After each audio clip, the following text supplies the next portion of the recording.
अस्सलाम वालेकुम, आप देख रहे हैं पाकिस्तान टुनाइट। मैं हूं सैयद समर अब्बास। नाज़रीन, जैसा कि क्रिकेट की आलमी जंग वर्ल्ड कप का आगाज़ हो चुका है और पाकिस्तान क्रिकेट टीम ने फ़तह से अपने इस इवेंट में अपने पहले मैच में आगाज़ किया है। ओवरऑल क्या तैयारियां हैं पाकिस्तान की वर्ल्ड कप के हवाले से, टीम कम्बिनेशन पे भी बात होगी। और नाज़रीन, पाकिस्तान और भारत के दरमियान जब हम क्रिकेट की बात करते हैं तो यहाँ पर भी काफ़ी ज़्यादा सियासत भारत की तरफ से इन्वॉल्व की जाती है। पाकिस्तानी शायकीन जो हैं क्रिकेट के, उनके लिए, और जो पाकिस्तानी सहाफ़ी हैं जो कि स्पोर्ट्स जर्नलिस्ट हैं, उनके वीज़ों का बड़ा मसला बना हुआ भारत की तरफ से। क्यों ऐसा हो रहा है? और इसके अलावा नाज़रीन, लग ये रहा है कि बिग थ्री तो ख़त्म करवाया ज़का अशरफ साहब ने, लेकिन अब भारत बिग वन बनता जा रहा है क्रिकेट के अंदर। आईसीसी क्यों बेबस है भारत के आगे? और पीसीबी जो है, इसका बिज़नेस मॉडल जो है, उसको भी हम डिस्कस करेंगे कि यहाँ पे बात होती है, सियासत भी काफ़ी ज़्यादा है बोर्ड के अंदर, टीम के अंदर भी सियासत की बहुत ज़्यादा बात होती है, कोचिंग स्टाफ है उसके ऊपर बड़ी तनकीद होती है, और एक दो जो है आउट ऑफ द फॉर्म खिलाड़ियों की टीम में शमूलियत के बारे से भी बात होती है। और इसके अलावा नाज़रीन, जो बिज़नेस मॉडल की मैं बात कर रहा था, इस वक्त PSL जो है वो अर्न करके दे रहा है पाकिस्तान क्रिकेट बोर्ड को, और फ्यूचर में किस तरह के मज़ीद वेंचर जो हैं उन पर सोचा जा रहा है चेयरमैन PCB ज़का अशरफ की जानिब से। तो आज के प्रोग्राम में हमें खास तौर पर ज्वाइन कर रहे हैं चेयरमैन पाकिस्तान क्रिकेट बोर्ड की मैनेजमेंट कमेटी के चेयरमैन हैं ज़का अशरफ साहब, हमें ज्वाइन कर रहे हैं आज के शो में। सर, बहुत शुक्रिया आपने आज के शो में ज्वाइन किया हमें। सर, बहुत ज़्यादा लंबा चौड़े आपसे हमने एक इंटरव्यू प्लान किया हुआ है आज, और बड़े टफ सवाल भी हैं, तो आप ज़रा, आई होप के जिस तरह टीम हमारी वर्ल्ड कप में तैयार होकर गई है, तो आप भी भरपूर तैयारी के साथ आज के इंटरव्यू आए। सर, ये बताएं सर कि पहले बात कर लेते हैं वर्ल्ड कप की, कि हमारी टीम का आगाज़ तो इस वर्ल्ड कप में एक फ़तह से हुआ है नीदरलैंड के ख़िलाफ़। अदो हम थोड़ा सा टीम हमारी चौक कर गई थी, हमारी बैटिंग की अगर हम बात करें तो पूरे 50 ओवर्स भी हम नहीं खेल सके, वो डिबेटेबल है जो परफॉर्मेंस हमारी, उस पर तनकीद भी हो रही है। क्या उम्मीद है सर ओवरऑल वर्ल्ड कप के हवाले से पाकिस्तान क्रिकेट टीम से? कहाँ तक आप जाता देख रहे हैं? ज़रा ख्वाहिश तो यही है कि फ़ाइनल जीतें और ट्रॉफ़ी ले के आएँ। जी, मेरे ख्याल में इंशाल्लाह पाकिस्तान की टीम फ़तेह के साथ वापस आएगी, सक्सेस के साथ आएगी, और जो पाकिस्तानी कौम की तवक्कुआत हैं, पाकिस्तानी कौम की दुआएं हैं, हमारे साफ़ियों की, मीडिया की, पाकिस्तान क्रिकेट के शायकीन की, तो मुझे उम्मीद है कि इंशाल्लाह ताला पूरी तवक्कुआत है कि टीम परफॉर्म करेगी। और हो जाता है कभी किसी मैच में कोई कमी पेशी हो जाती है, बट हमारे प्लेयर सारे यकजहाँ हैं, बड़े एक जेल करके सारे जा रहे हैं। I think they will perform, और हमारी टीम कोई खुशखबरी लेकर आएगी अपने मुल्क के लिए। सर, वैसे कोई आपने सरप्राइज़ कोई आपने रखा है टीम के लिए, कोई अनाउंसमेंट, सरप्राइज़ अनाउंसमेंट के वो आए? तो वैसे तो ट्रॉफ़ी जीत के आना एक बहुत बड़ा, इससे बड़ी उनके लिए कोई बड़ी इससे जो है अचीवमेंट नहीं है, लेकिन कोई आपने भी कोई रखा है टीम के लिए कि यार लेके आए ट्रॉफ़ी तो फिर ये देंगे आपको रिवॉर्ड? तो आपने रिवॉर्ड तो दिया सेंट्रल कॉन्ट्रैक्ट के अंदर, बहुत अच्छे सेंट्रल कॉन्ट्रैक्ट्स में मैंने बिल्कुल दिया है, और मैं ये चाहता था कि हमारी जो टीम है वो डिमोरलाइज ना हो।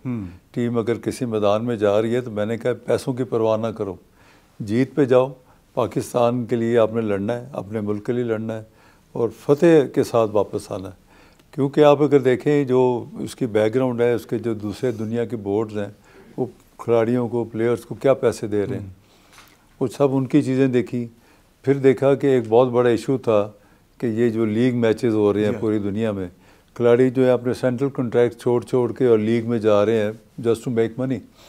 तो मैंने इनको कहा कि अब लीग को छोड़ो, अपने मुल्क के लिए खेलो, और जो आपको पैसे चाहिए वो बोर्ड आपको दे देता है, और 2 आप लीग मैचेस सिर्फ खेल सकते हो बाहर, नॉट PSL समेत 2 या PSL के अलावा 2? PSL के अलावा 2 खेल सकते हो, एक PSL और 2 और वो भी हम देखेंगे कि किस 2 मैचेस में इनको इजाज़त देनी है। ये ना हो कोई जुआरियों का अड्डा खुला हो, या कोई ऐसे लोग आ जाएं जो आके गैम्बलिंग कर रहे हो, तो हम उसमें अपने खिलाड़ियों को टेंटेड बना लें। तो ये भी हमने बोर्ड स्टैंडर्ड लीग्स के अंदर जो है बिल्कुल अलाउ किया जाएगा खिलाड़ियों को। अब सर ये भी बता दें मुझे कि हमारी टीम की बड़ी माशाल्लाह से आओ भगत हुई है, भारत के अंदर बड़ा फॉलो किया जा रहा है। बाबर आजम को, हमारे सुपरस्टार्स को, जहाँ जाती है टीम हमारी गुजरती है तो पूरी लाइनें लग जाती हैं, और जिस तरह से नारे लगते हैं वहाँ पे भारतीय शायकीन की तरफ से, देख के सर क्या एहसासात पैदा होते हैं देख के जो है ना? देखिए जी, भारत हो या पाकिस्तान, क्रिकेट शायकीन दोनों मुल्कों में है, और जो क्रिकेट की लगन या उसका जो जज्बा है वो इंडियन शायकीन भी है, और इंडियन शायकीन में बहुत सारे ऐसे लोग हैं जो अच्छी क्रिकेट को देखना चाहते हैं। और जिस तरह बाबर आजम है, या रिजवान है, या इस टाइप के जो बैट्समैन है, शाहीन अफरीदी खैर बॉलर है, लेकिन इनकी जो क्रिकेट है उसको जो एंजॉय करते हैं वो सारे उनके जो क्रिकेट लवर्स थे स्टेडियम में पहुंचे हुए थे और सब ने आकर एयरपोर्ट पे सबको वेलकम किया और देखा। और अगर मैच भी पाकिस्तान का होगा तो यही जो जज्बा है इनका स्टेडियम्स में भी आएगा इंशाल्लाह। तो सर ये बता दें कि स्टेडियम में जज्बा तो आएगा, लेकिन वो जज्बा लगता है कि वन वे जज्बा होगा। 1.5 लाख लोग बैठे होंगे अहमदाबाद के स्टेडियम में जब पाक इंडिया मैच होगा, और पाकिस्तानी शायकीन को अभी तक वीज़े जारी चूँकि नहीं किए गए, ना पाकिस्तानी जो स्पोर्ट्स जर्नलिस्ट हैं उन्हें वीज़े जारी किए गए हैं भारत की तरफ से। क्या वजह है सर, ये क्यों हो रहा है? और आपके बार बार टेकअप करने के बावजूद ये मसला जो है हल नहीं हो रहा, इसकी क्या वजह है? हमने ये काफ़ी दफ़ा आईसीसी के साथ टेकअप किया है, बीसीसीआई को भी लिखा है कि हमारे जो शायकीन इनको उन्होंने, और टेलीफोन भी हमने किए हैं, उन्होंने कहा है कि जी इंशाल्लाह जल्दी हो जाएगा। ये अभी कर रहे हैं, उस पर उनका जो सिक्योरिटी का इशू होता है वो एक एक को कर रहे हैं, तो इंशाल्लाह ये जल्दी हो जाएगा। और आईसीसी ने भी हमें ये यकीन दहानी कराई है कि हमने बीसीसीआई से कहा है कि इसको आप जल्दी इसको रिजॉल्व करें, क्योंकि हमारे जो जर्नलिस्ट हैं जिन्होंने जाके क्रिकेट को कवर करना है मैचेस को, वो भी नहीं जा पा रहे। और जो हमारे क्रिकेट के शायकीन हैं वो भी बेचारे फंसे हुए हैं इस बात पे कि वो वीज़ा मिले तो फिर आगे वो बुकिंग करा के आगे जाए। लोग टिकटें लेके बैठे हुए हैं, ऑनलाइन परचेज करके बैठे कुछ हुए, ऐसे भी हैं, वीज़ा नहीं मिल रहा। तो मुझे उम्मीद है कि इंशाल्लाह ये चंद दिनों में कुछ पॉजिटिव रिजल्ट निकल आएगा। सर वैसे साबिक चेयरमैन पीसीबी एहसान मानी साहब ने तो ये तजवीज़ दी है कि अगर भारत की यही हद तरमीम बरकरार रहती है तो पाक इंडिया मैच से पहले फिर हमें अपनी टीम को वापस बुला लेना चाहिए, अगर शायकीन को और सहाफ़ियों को वीज़ा भारत जारी नहीं करता।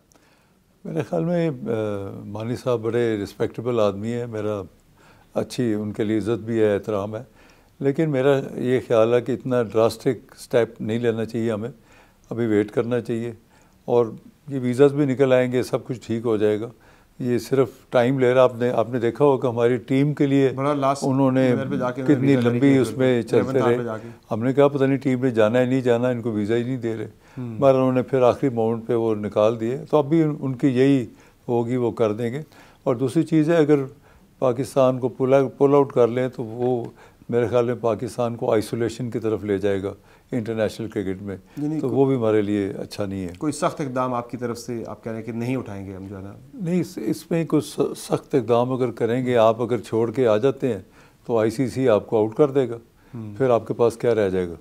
सर पाकिस्तान की आइसोलेशन का मामला तो है, लेकिन आपने, मुझे याद है कि आप ही जब चेयरमैन पीसीबी थे आपने बिग 3 का खात्मा करवाया अपनी एफर्ट से, लेकिन अब सर बिग 3 तो ख़त्म हो गया, लेकिन अब ये लग रहा है कि बिग 1 भारत बिग 1 बनता जा रहा है। और उसकी जो हम देख रहे हैं कि आईसीसी भी उसके सामने बेबस है कई फैसलों के अंदर। ये इसी केस को आप ले लें, वीज़ा वाले मामले को ले लें, आईसीसी भी बिल्कुल बेबस है भारत के सामने। आप ये देखें कि जब बिग 3 का हुआ था और मुझे तो उस वक्त जो भी गवर्नमेंट थी उन्होंने हटा दिया था, और अदालत के ज़रिए अदलिया ने मुझे रिस्टोर किया। जब मैं आया तो पता चला कि ये तो बिग 3 का कोई मामला चल रहा है, किसी को बोर्ड को भी पता नहीं था। फिर हमने उसके ऊपर एक मीटिंग की और डिस्कस किया कि बिग 3 है क्या, क्योंकि ना मीडिया में पता था ना किसी बोर्ड ऑफिशियल को पता था। तो फिर मैं और उस वक्त जो COO थे सुभान साहब, हम उधर गए दुबई में और सारी रात हमने लॉबी की और 5 वोट, अगले दिन सुबह वोटिंग थी बिग 3 की, 5 वोट मेरे साथ थे, 5 इंडिया के साथ थे, और वो करारदाद जो इंडिया की थी वो डिफीट हो गई थी। श्रीनिवासन उसको चेयरमैन थे, मेरे उनसे भी बड़े अच्छे ताल्लुकात थे। वो उन्होंने बल्कि पहले जब ये देखा कि मैं बोर्ड में दोबारा आ गया हूँ कोर्ट के ज़रिए, तो उन्होंने मुझे कॉल की, कहा कि जी आप आ गए हैं, कॉन्ग्रेचुलेशंस। कहा जी आप बिग 4 बन जाए हमारे साथ। अच्छा, उन्होंने ये भी ऑफ़र की कि आप बिग 4 हो जाएँ, तो we don't want you to be standing against us, क्योंकि आप अगर जाएंगे हमारे मुखालफ तो हमें लगता है कि आप हमारी करारदाद को रुकावट बन जाएंगे। तो मैंने कहा पहली तो बात है मैं इस बिग 3 के हक़ में ही नहीं हूँ, लेकिन दूसरी चीज़ है कि मैंने देखना है कि what are you offering our country, हमें क्या मिलता है, और हम अगर आए भी तो ये ना हो कि आप ला के और पाकिस्तान को मिले भी कुछ ना और हम उसमें चले जाएं। फिर मैं जब दुबई गया तो उधर भी जो शाम की मीटिंग्स थी इवनिंग में, तो BCCI के लोग आके मिलते थे, बात करते थे। वो कहते थे कि आप बिग 4 बन जाएं, हम आपको जो है ना ये आपको बेनिफिट्स मिलेंगे, इतने करोड़ों मिल जाएंगे, अरबों मिल जाएंगे। मैंने कहा अगर वो नहीं मिलते, आप मेरे अगर बढ़ाते हो तो फिर मैं किधर जाऊंगा। उन्होंने कहा जी हम गारंटी करते हैं। मुझे, मैंने कहा आपकी गारंटी नहीं चाहिए, मुझे चाहिए आप लिख के दें कि I have the right to go to the International Court of Arbitration. अगर मुझे है तो मैं चला जाऊँ, जाके वहाँ पे ले सकूँ। उस पर फिर इंडिया भाग गया। फिर इंडिया उस पर नहीं आ रहा था। हाँ, तो मतलब है कि नीयत में फतूर था, आप ये देखें मेरे बाद जो साहब सेठ साहब तशरीफ़ लाए थे, उन्होंने साइन भी कर दिया और उन्होंने कहा जी इतने करोड़ों इतने आ रहे हैं। जब आगे चले तो इंडिया ने कुछ भी ना दिया। फिर उन्होंने कोर्ट में केस किया, वहाँ भी पीसीबी को 30 करोड़ का लॉस हुआ। अच्छा सर, टीम सिलेक्शन पे तो बात होगी सर, ये बताएं कि बल्कि इसी आपका जो हम बात करते हैं वीज़ों वाली, उसमें कुछ लोग ये राय भी दे रहे हैं कि आपकी तरफ से जो एक बयान आया था वो मुल्क दुश्मन मुल्क वाला, बाद में आपने उस पर वजाहत भी दो जारी कर दी थी कि कहते हैं वो भी एक इसमें जवाब इंडिया ने इसको भी बनाया है ये वीज़ों के डिले के हवाले से। नहीं, ये वजह नहीं है, वो तो ऐसे ही वो तो जवाब ढूंढते हैं ना सर। उन्होंने जवाब इस पर बनाया नहीं है। आई थिंक वो एक जो एप्लीकेंट है उसको स्क्रूटनी कर रहे हैं, अपनी सिक्योरिटी के लिहाज से देख रहे हैं, जिससे बहुत ज़्यादा वो एक उस पर पीसीबी तो नहीं मैं कहूँगा, लेकिन पाकिस्तान के लिए जो उनके खदशात होते हैं उनको दूर कर रहे हैं। और जो दुश्मन वाला मकसद मेरा ये नहीं था कोई दुश्मन को जानी दुश्मन है, मकसद मेरा था कि हमारे क्रिकेट आर्च राइवल है, तो हम उस मुकाबले में, तो it was slip of tongue, it was nothing, कोई उसका मकसद कोई नहीं था। मैं तो आप देखें कि मैं तो वो बंदा हूँ जो दुनिया के तमाम क्रिकेटिंग बोर्ड्स के साथ अच्छे ताल्लुकात चाहता हूँ। आप देखें जब एक शॉर्ट सीरीज़ के लिए हम गए थे तो उसमें क्या हुआ था, श्रीनिवासन ने कॉल की कि अगर हम आपको 12-13 वाली 12-13 मैंने खुद भी कवर किया था जाके। जी, तो अगर आप मैं बुलाऊं तो आप आएंगे? मैंने कहा डेफिनेटली आएंगे। तो हम शॉर्ट सीरीज़ गए और वहाँ पे जाके भारत में रह के अल्लाह ताला ने इज़्ज़त दी, ट्रॉफी लेके पाकिस्तान आए। और उसका और एक बंदे ने भी किसी ने वहाँ तो आपको जुमला कहा था कि आपको क्या मिला। हाँ, वो भी बताता हूँ।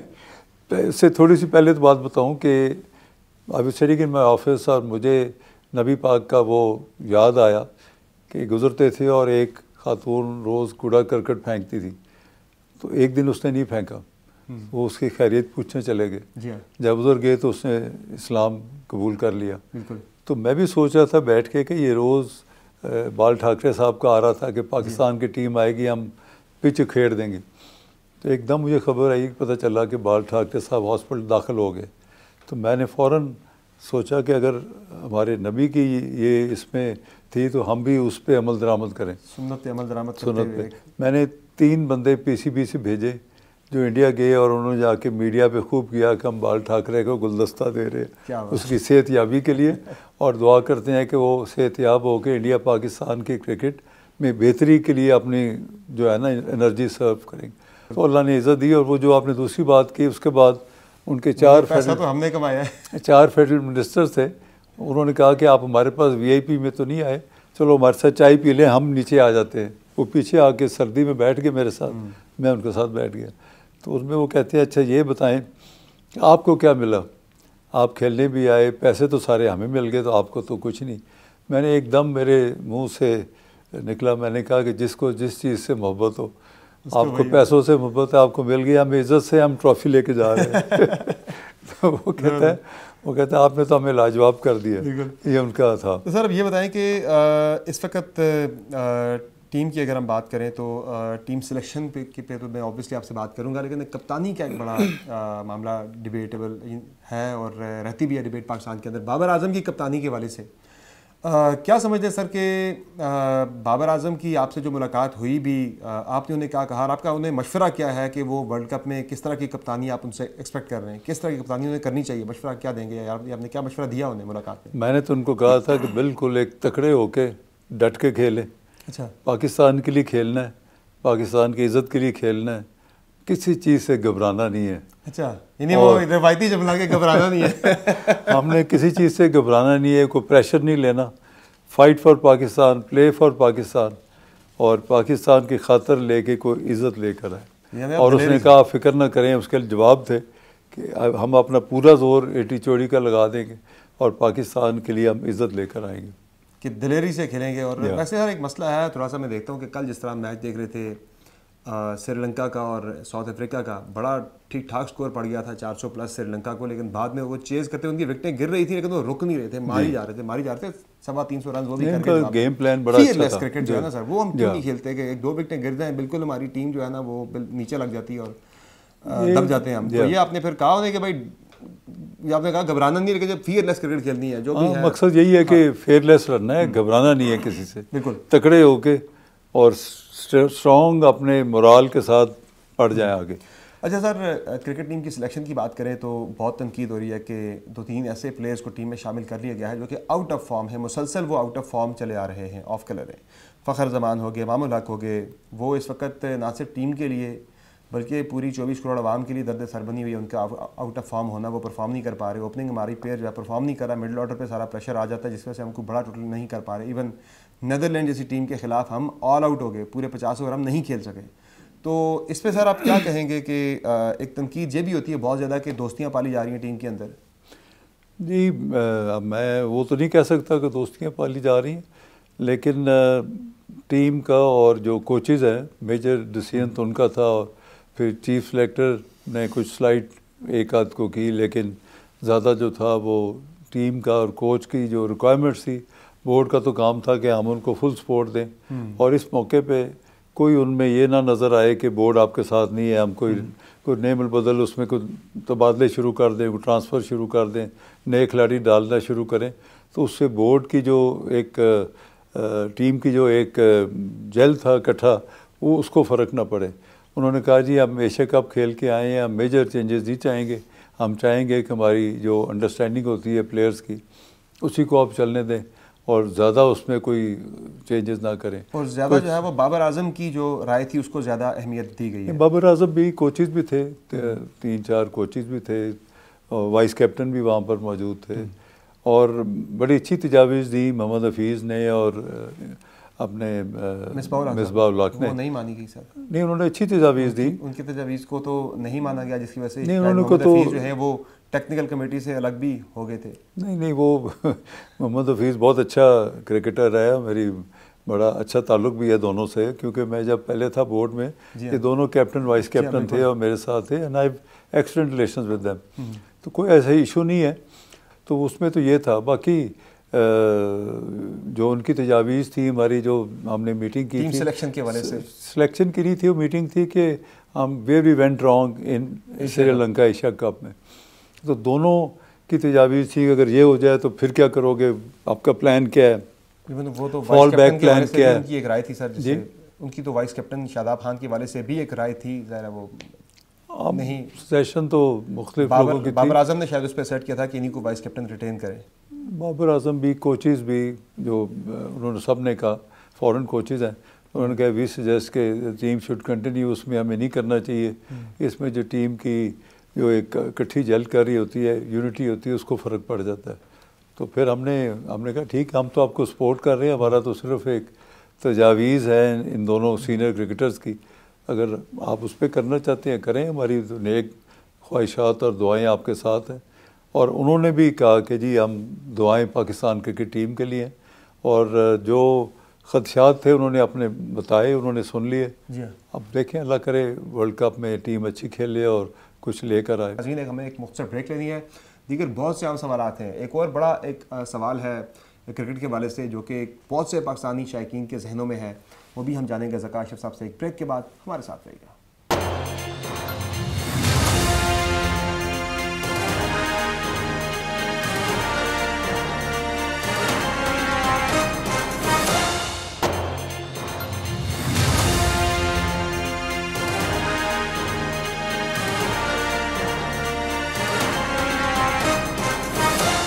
वेलकम बैक नाज़रीन, हमारी गुफ्तगू जारी है chairman Pakistan cricket board management committee Zaka Ashraf साहब से, और बात हो रही है पाकिस्तान टीम की सिलेक्शन के वाले से। आगे बहुत से दीगर अहम मौज़ूआत हैं जिन पर हमने बात करनी है चेयरमैन साहब से। सर, एक तो जब हम बात करते हैं टीम सिलेक्शन की, उसी में कंटिन्यूटी में हसन अली की टीम में शमूलियत के वाले से भी सवाल उठना शुरू हो गया। ऑब्वियसली नसीम शाह एक बहुत बड़ा पाकिस्तान का स्टार, इस वक्त एक बहुत बड़ा हमारा की प्लेयर था, वो इंजर्ड हो गए वर्ल्ड कप से पहले, एक बैड लक थी हमारी।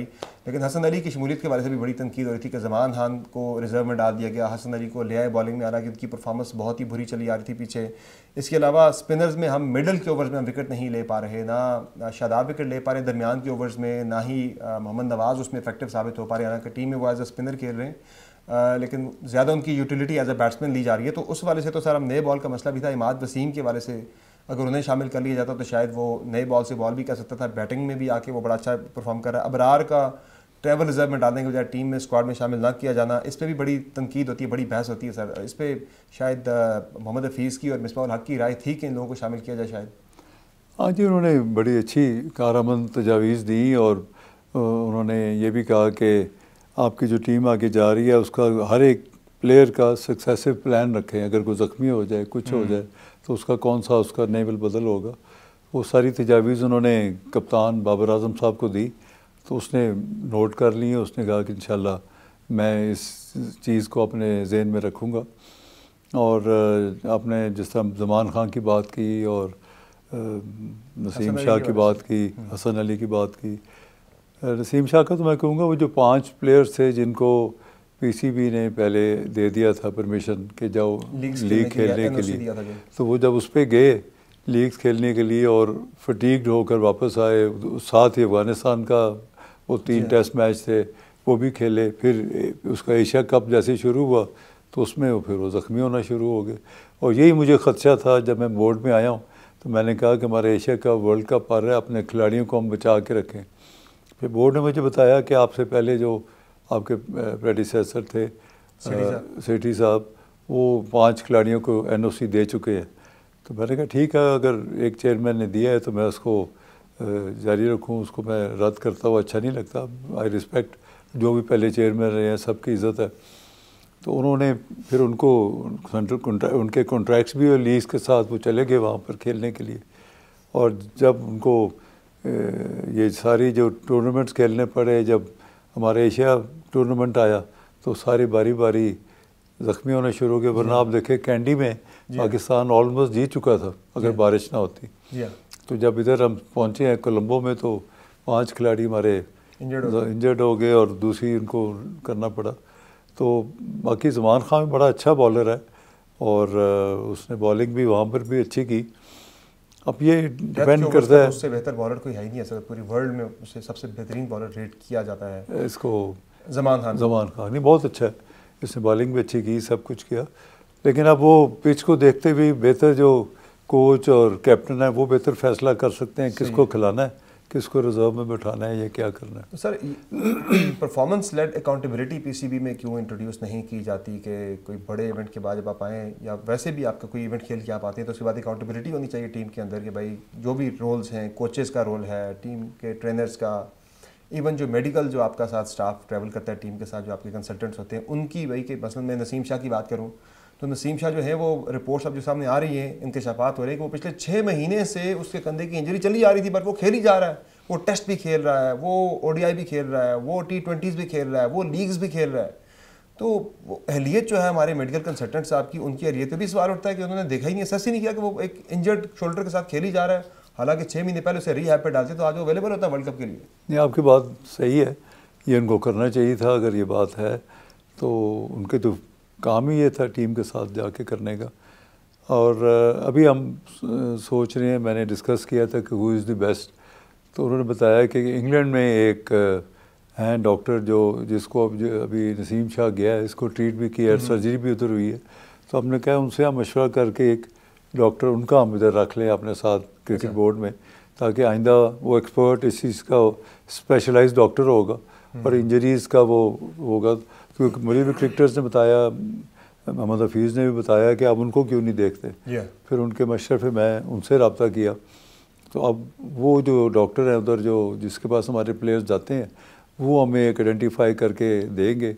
वो कहते हैं कि पहले भी शायद कुछ साल पहले उन्होंने मशवरा दिया था कि किसी डॉक्टर को रख लें, लेकिन बोर्ड ने उस वक्त नहीं रखा और इसी तरह हम चले जा रहे थे। अब मैंने कहा है कि जो भी वो कहेंगे हम रख लेंगे, ताकि हमारे प्लेयर्स की इंजरीज़ और इनके लिए जो है हमारे इधर ही बोर्ड में अंदर रोज़, और साथ ही उनको सबको हम टाइमली चेक भी करते रहें।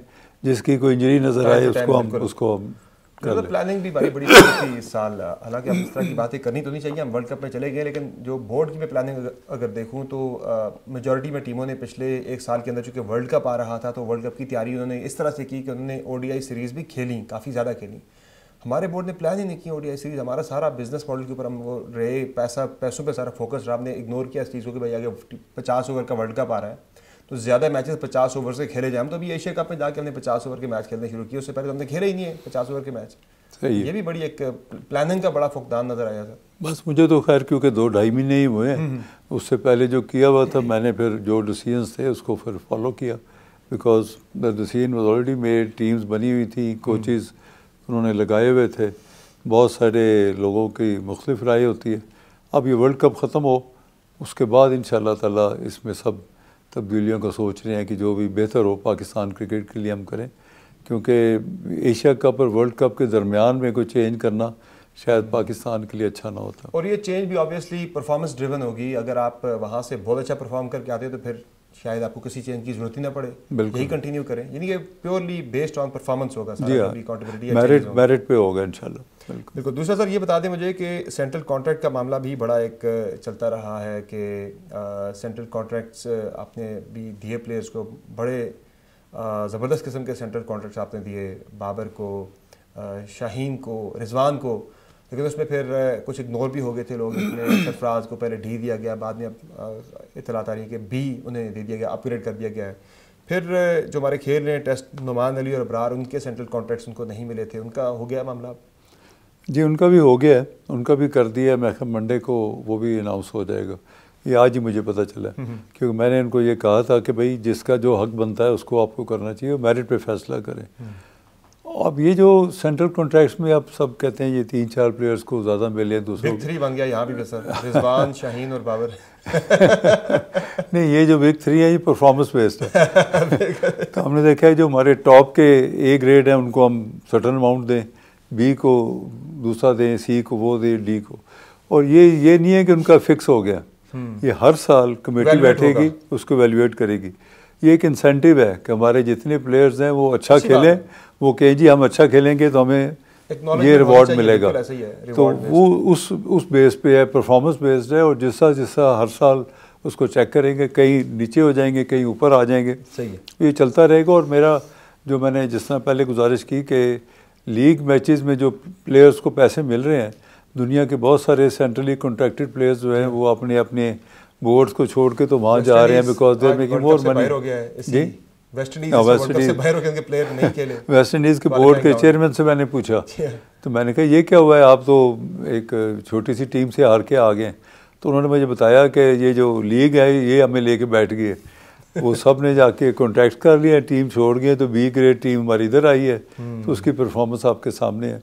तो वो चीज़ मेरे जहन में थी, सॉरी, तो मैंने फिर यही सोचा कि ये ना हो कि हमारे इधर भी इस टाइप की दौड़ लग जाए, हम इनको इतने पैसे दें कि इधर ही वो पाकिस्तान के लिए खेलें, पाकिस्तान टीम के लिए खेलें और अपने मुल्क की इज़्ज़त के लिए खेलें। पीसीबी के अंदर आपने सियासत का एक बयान दिया था, ये क्या मामला है, किस तरह की सियासत चल रही है पीसीबी के अंदर से?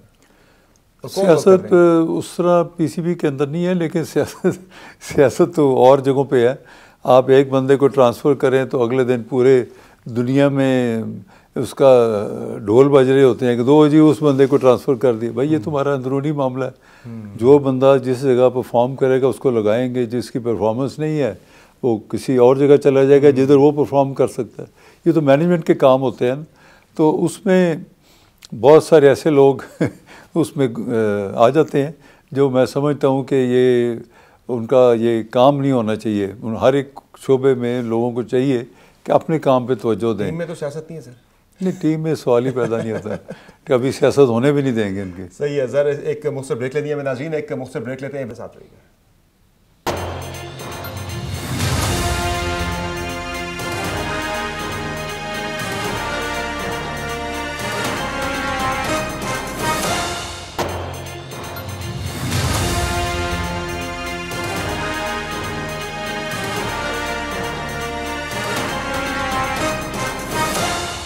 Welcome back.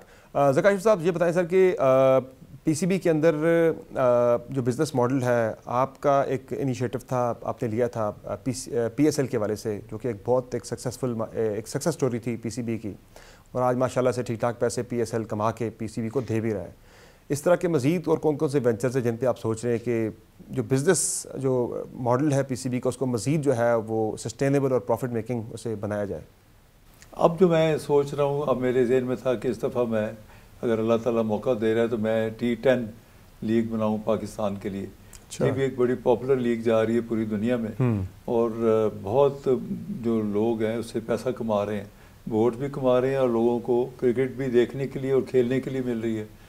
तो फिर उसमें मैंने सोचा कि हम T20 भी है, अगर T10 करते हैं, थोड़ी उससे डिफरेंट होनी चाहिए, जिसमें हमें ना थोड़ा सा इंटरनेशनल एक्सपोजर भी मिले।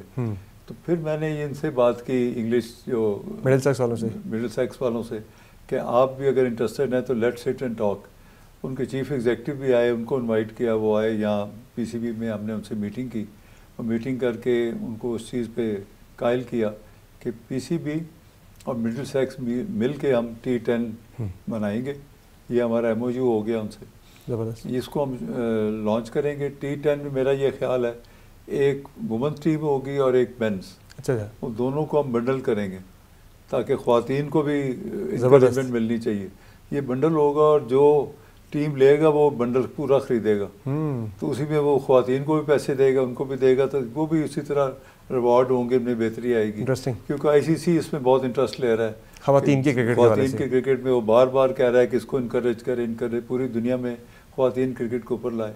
और दूसरा मेरा उसमें ये ख्याल था, जो मैंने उससे जिक्र भी किया, सीईओ जो मिडिल सेक्स के थे, मैं कहता हूँ कि ये जो हमारी विनिंग टीम होगी T10 की, इसको हम इनवाइट करेंगे इंग्लैंड में। अच्छा। वो E100 खेलेगा जाकर। अच्छा, D100 जो एक नया स्टार्ट जो आपके मिडिल सेक्स का हिस्सा है ना, उसमें E100 में इसको डाल लें, क्योंकि 50% तो आपके खिलाड़ी होंगे, 50 हमारे होंगे। बिल्कुल। तो मकसद ये था कि पाकिस्तान के वुमेन और मैन खिलाड़ी जब जाके E100 खेलेंगे तो इनकी क्रिकेट भी बेहतर होगी, इनका कॉन्फिडेंस, मेंटल स्ट्रेंथ भी आएगी, और इससे रेवेन्यू मेकिंग एक ये भी आ जाएगा, और टैलेंट भी होगा, और हमारी एक अच्छी टैलेंट पाकिस्तान की एक लीग जो है वो ओन्ड बाय पाकिस्तान जो है।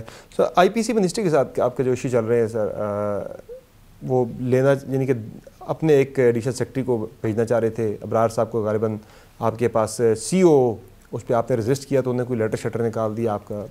बस वो भाई मैं कहना नहीं चाहता उस पर, क्योंकि ये भी हुकूमत का एक अदारा है।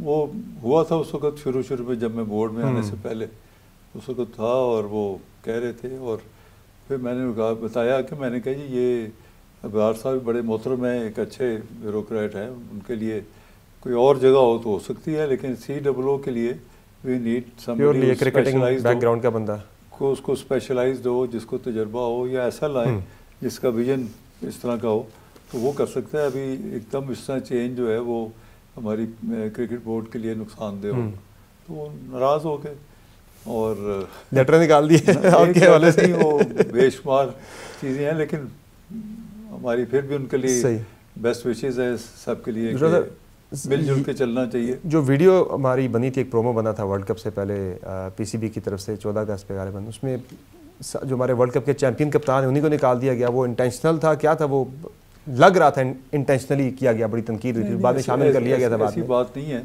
देखिए ना, इमरान खान साहब एक बड़ा नाम है क्रिकेट के लिए, उन्होंने एक पूरी दुनिया में रिकग्नाइज प्लेयर है, तो वो एज ए क्रिकेटर तो उनको कभी इस तरह नहीं हो सकता। वो कोई गलती से उनका कोई एमिट होगी थी, तो जब पता चला तो उन्होंने फ़ौरन उनका भी नाम ऐड कर लिया, और दोबारा हमने उसको कर दिया। तुम्हारे किसी टेक्नीशियन की कोई छोटी गलती से मिस्टेक हो गई उनसे। अच्छा सर, ये बता दें कि इस्लामाबाद क्रिकेट स्टेडियम का आपने बुनियाद रखी थी जब पिछले अपने टेन्योर में, ज़रूरत भी है पाकिस्तान की मेरे ख्याल से। आजकल अल्लाह का शुक्र है हालात ठीक हैं, पुरअमन हैं, इंटरनेशनल टीमें ऑस्ट्रेलिया, इंग्लैंड, न्यूजीलैंड सारी आके पाकिस्तान के अंदर खेल चुकी हैं, लेकिन खुदा न हास्ता हालात का पता नहीं होता। वो ख़ास हालात के लिए इस्लामाबाद स्टेडियम की बुनियाद रखी गई थी कि वहाँ पे हेलीपैड भी था, 5 स्टार होटल भी था, कि कोई टीम अगर आए शक्करपड़िया के मुकाम पे, सीधी एयरपोर्ट से आए, हेलीपैड पे उतरे, आके सीधी स्टेडियम के पास ही वहीं रुकें, खेलें और वहाँ से वापस चले जाएँ। खुदा न हास्ता कल को हालात फिर ख़राब होते हैं, अल्लाह ना करे ऐसा हो, लेकिन एक ख़तरे से के लिए इंसान को तैयार तो रहना चाहिए। तो हमें प्लान तो करना चाहिए कि खुदा ना ऐसे कोई हालात बने तो हमारे पास स्टेडियम तैयार होना चाहिए, इस्लामाबाद कल को किसी टीम के आने में रुकावट ना बने। तो इस पर फिर कोई आप इनिशिएटिव ले रहे, चूँकि वो मियाँ साहब ने रोक दिया था उस मंसूबे को, बिल्कुल स्टॉप कर दिया गया था, रोक दिया गया था। शायद पीसीबी के अंदर कोई लॉबी उसके खिलाफ थी कि अगर ये बन जाता है तो लोगों को खतरा था कि पीसीबी हेडक्वार्टर इस्लामाबाद शिफ्ट ना हो जाए कहीं। अब इसका तो मुझे पता नहीं, कोई अंदर कोई साजिश हो तो मेरे इल्म में नहीं थी, लेकिन मैं ये ज़रूर कहूँगा कि मेरी ये ख्वाहिश थी, मैंने ये तजवीज़ है जो हमारे पैटर्न थे उस वक्त प्रेसिडेंट ऑफ पाकिस्तान आसिफ अली जरदारी साहब, उनको मैंने तजवीज़ रखी थी कि मैं ऐसे चाहता हूँ कि तो स्टेडियम हो जाए, 5 स्टार होटल हो, उसी के ऊपर हेलीपैड होटल के छत पे उतरे आएँ और खिलाड़ी अंदर कमरों में जाएँ और नीचे से टनल हो, उससे जाएं और ग्राउंड खेलें और वहाँ से वापस चले जाएं। और उसी के साथ एक शॉपिंग एरिया भी रखा था, सिनेमा और ये सारा कुछ, ताकि जो हमारी बाहर की टीम है उनकी इंटरटेनमेंट हो, शॉपिंग हो, और चारों तरफ से उसको हम सिक्योर एरिया बनाएं। तो प्रेसिडेंट साहब को ये बात बड़ी पसंद आई कि ये आप जो कर रहे हैं ये तो पाकिस्तान में इंटरनेशनल क्रिकेट के रिवाइवल के लिए बड़ा अच्छा हो जाएगा। उन्होंने फिर CDA को कहा भाई जो जगह अवेलेबल है जिसका जो रखी हुई है CDA ने वो इनको दें। तो फिर CDA का हमारा एक MOU शक्करपड़िया में जगह दे दी और वो बिल्कुल हेलीपोर्ट के साथ थी, उस लिहाज से बहुत अच्छा था। और जब हमने ले लिया, हमने ग्राउंड भी बनाने शुरू कर दिया उधर जो जहाँ पे पिच बनानी थी, और उसके अंदर वाटर की जो बारिश हो तो उसको निकालने के जो सीवरेज सिस्टम में डाल दिया, चारों तरफ से उसकी बाउंड्री वॉल भी कर दी और उसको इतना ऊपर और सिक्योर किया ताकि कोई टेररिज्म या कोई ऐसी चीज़ अंदर दाखिल ना हो सके, और जो बाहर से टीमें आएँ वो इधर सिक्योर फील करें और पाकिस्तान में इंटरनेशनल क्रिकेट भी रिवाइव हो जाए और हमारे कैपिटल में एक ऐसा स्टेडियम होना चाहिए जो एक ऐसा हो जो पूरी दुनिया में नज़र आए। अब दोबारा उस पर कर रहे हैं सर, कोई शुरुआत कोई ले रहे हैं तो क्योंकि आई डोंट नो कब हुकूमत कोई इलेक्टेड आए या उनसे करें तो फिर मुलाकात हो तो उनसे हम कर सकते हैं। अभी जो मियाँ शहबाज शरीफ साहब जो प्राइम मिनिस्टर थे, वो पैटर्न थे, तो उन्होंने एक इधर ये जो शाह अल्लाह के साथ स्पोर्ट्स कम्प्लेक्स के साथ उन्होंने कहा था यहाँ स्टेडियम होगा।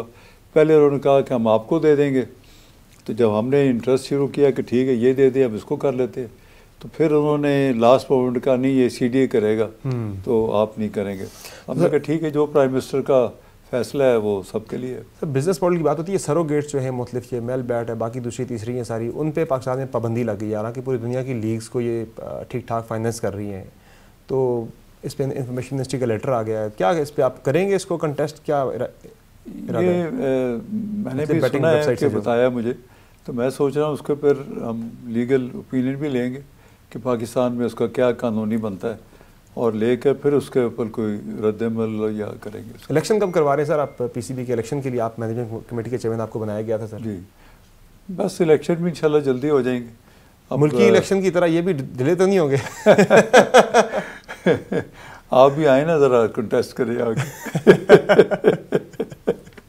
नहीं ऐसी बात नहीं है, मैं तो मजाक कर रहा हूँ। सही है, इंशाल्लाह ताला ये भी जल्दी हो जाएंगे डिपेंडिंग ऑन द सिचुएशन। सही, एशिया कप, वर्ल्ड कप, इन चक्रों में फंसे हुए। सही है, उसकी फौरन बात करवा देंगे। अपनी इन्वेस्टिंग शुरू कर दें तो उधर से हमारी तवज्जो हट के सिर्फ लग जाए।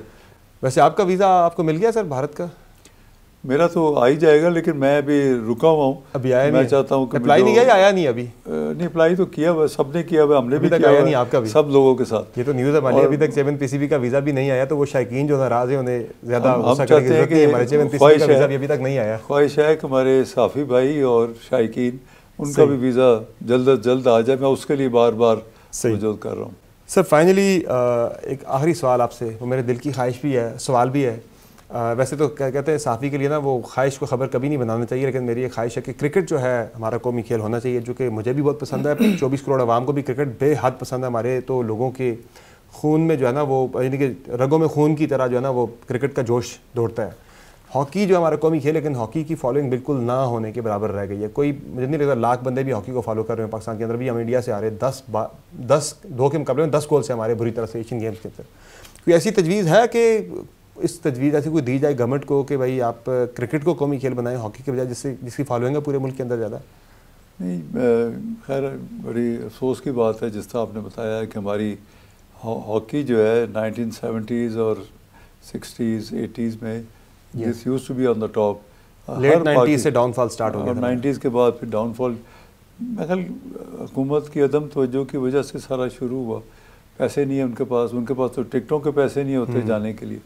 तो ये डिस्कस हुआ था पंजाब हुकूमत में, तो मैंने उनको ये तजवीज़ दी थी कि ये जो हॉकी है, चलो पंजाब की सतह तक हॉकी फेडरेशन जो पंजाब में है, ये अगर फेडरल भी करना चाहे तो वो भी कर ले, ये भी पीसीबी के हवाले कर दे। अच्छा।